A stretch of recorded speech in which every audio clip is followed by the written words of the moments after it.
Welcome sa akin channel mga kaibigan, kapatid, at ito na nga ang episode 7 na update sa ating action seryeng Black Rider. Huwag pong kalimutan mag-like, comment, and subscribe. At ito na po ang inyong pakatutukan. Sa isang abandonadong lugar ay naroon ang ama ni Jasper kasama ang mga tauhan niya at naroon na rin ang mga taong binapahanap niya na dating miyembro ng Golden Scorpion. At iniisa-isa niya ito tinatanong kung sino si Black Rider dahil wala sa kanila ang nakakakilala kay Black Rider ay walang anumang pinagbabaril ng mga tauhan niya ito.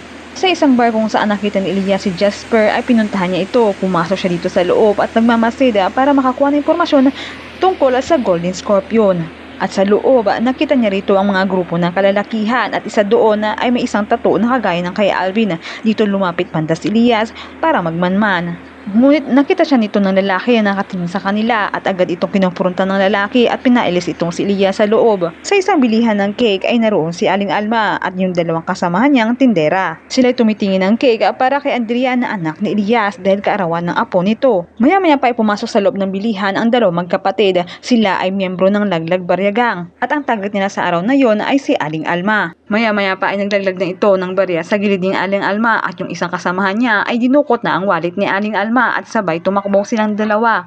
Hinawil pa ito ni Aling Alma at mga kasamahan niya. Tamang-tama naman nang dumating itong si Elias at hinawil niya rin ito. Nang mahulingan niya ito ni Elias ang isang magnanakaw na may hawak mismo ng wallet ni Aling Alma ay dinala niya ito sa sementeryo at hinarap niya sa puntod ng kanyang anak. Nasabi nga nito ni Elias na ang perang ninakaw ng babae ay pera ng nanay niya na ipambabili ng cake ng anak niya. Humingi naman tawad itong babae, dagdag pa niya, nagawa niya lang rayon dahil may sakit ang tatay niya. At doon na nga naabutan sila ni Aling Alma at binalik rin ng babae ang wallet ni Aling Alma. Humingi pa ito ulit ng pasensya at sabay agad takbo. Sa lugar kung saan nakaburol si Jasper, naroon ng kanyang ama. May pumuntang isang tao dito para ipaalam na tuloy umano ang shipment ng baril.